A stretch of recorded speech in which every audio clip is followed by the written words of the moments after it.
साथियों, आज हम लोग दिल्ली में तमाम सारे forces, I saw joint action committee, हम लोग इकट्ठा हुए हैं प्रोटेस्ट के लिए। और आज आईसा का राष्ट्रीय प्रतिरोध दिवस भी है। उत्तर प्रदेश चुनाव हुआ, चुने गए योगी आदित्यनाथ। मोहित ने कहा कि चुनाव से पहले उनका कुछ भाषण, उनका क्लेम टू फेम क्या है, क्यों योगी आदित्यनाथ जाने जाते हैं। पूर्वांचल में ये कहा जाता था कि पूर्वांचल में अगर रहना है तो योगी योगी कहना है, और कौन नहीं रह पाएंगे। और इसका डेफिनेशन भाजपा ने दिया था। देश रामजादे और हरामजादे में बटा हुआ है, ये भाजपा नेताओं का कहना है। और हरामजादे कौन है? मनुस्मृति के मुताबिक जो ब्रह्मा के शरीर के कुछ हिस्सों से पैदा नहीं हुए थे, शूद्र, वो हरामजादे होंगे जो अपने मेहनत से इस देश को चलाते हैं। मुसलमान होंगे हरामजादे बीजेपी के मुताबिक। तो योगी आदित्यनाथ का क्लेम टू फेम है, यही है कि उन्होंने एक भाषण दिया था जिसमें उन्होंने कहा था कि कब्र से उठा के मुसलमान महिलाओं का बलात्कार करेंगे। और संविधान का सौगंध खाके ये आदमी उत्तर प्रदेश का मुख्यमंत्री बना है। और इनको लगा था कि इनके मुख्यमंत्री बनने के बाद सन्नाटा छा जाएगा, पत्ता नहीं हिलेगा, कहीं पे कुछ बात नहीं होगा। ऊंचे जाति के दबंग लोग उत्तर प्रदेश भर में सेलिब्रेशन का माहौल बनाए, जश्न मनाने निकले जगह जगह कि अब हमारी सरकार आई है, दबंगों का सरकार आया है, सामंती ताकतों का सरकार आया है, जिनके लिए संविधान का कोई मायने नहीं है। ये दबंग जाति, ये सामंती ताकत अपना सत्ता, अपना अधिकार मनुस्मृति से लेते हैं, लेकिन वो हुआ नहीं। सहारनपुर में जो घटना हुआ, शब्बीरपुर गांव में जो घटना हुआ, वो कहां से हुआ? 14 अप्रैल के दिन शब्बीरपुर गांव के दलित साथी बाबा साहेब अम्बेडकर का मूर्ति वहां के रविदास टेम्पल में लगाना चाहते थे। बगल के ठाकुर गांव है, ठाकुरों का गांव है, ठाकुरों का बस्ती है, वहां से आके उन्होंने कहा कि बाबा साहेब अम्बेडकर जिन्होंने संविधान लिखा था, उनका मूर्ति आप रविदास टेम्पल में नहीं लगा सकते, आपके पास परमिशन नहीं है। और उसी दौरान देश भर में मीडिया में हम देख रहे थे कि नरेंद्र मोदी जी बाबा साहेब अम्बेडकर के मूर्ति में जाके फूल चढ़ा रहे थे।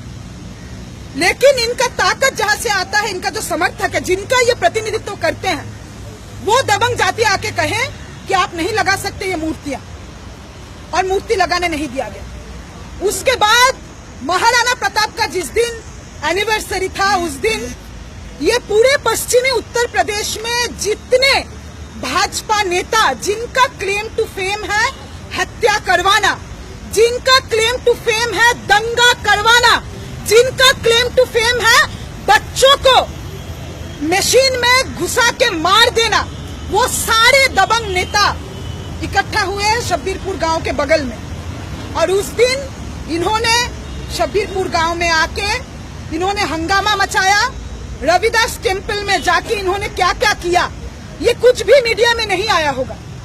रविदास टेम्पल में जाके इन्होंने वहां पे पेशाब किया दलितों को अपमान करने के लिए।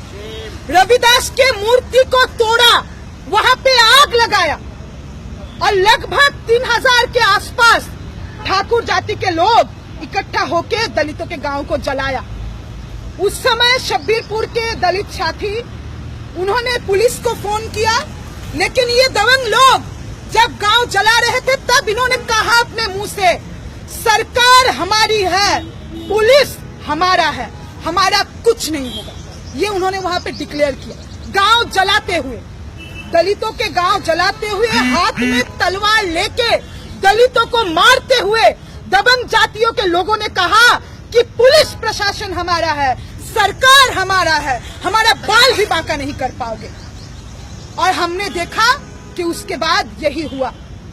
उसके बाद जब सहारनपुर के दलित साथी इकट्ठा हुए न्याय मांगने के लिए, उस दिन वहां पे लाठीचार्ज करवाया गया, हिंसा भड़काया गया, और उसके बाद ये डिक्लेयर कर दिया गया कि भीम आर्मी, पुलिस के द्वारा लाठीचार्ज हुआ जब दलित इकट्ठा हुए थे। किस लिए?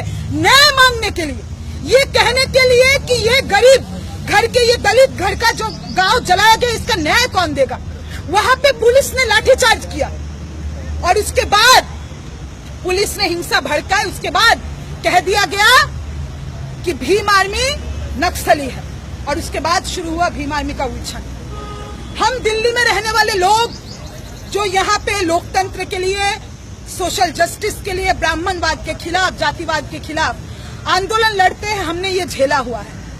हमने देखा है कि हमारे कैंपस के अंदर हमारे साथ लड़ने वाले साथियों का किस तरीके से विछन हुआ था। हमने देखा है कि हमारे बीच के साथी जो शिक्षा के अधिकार के लिए लड़ते हैं, जो इस बात को कहते हैं कि भारत के हर एक बच्चे को मुफ्त में शिक्षा मिलनी चाहिए, जो ये कहते हैं कि आपके पास पैसा हो चाहे ना हो, एक लोकतांत्रिक देश में शिक्षा आपका अधिकार है, उनको कहा गया नक्सली, उनको कहा गया आतंकवादी, उनको कहा गया कि पाकिस्तान के साथ इनका रिश्ता हमने झेला हुआ है।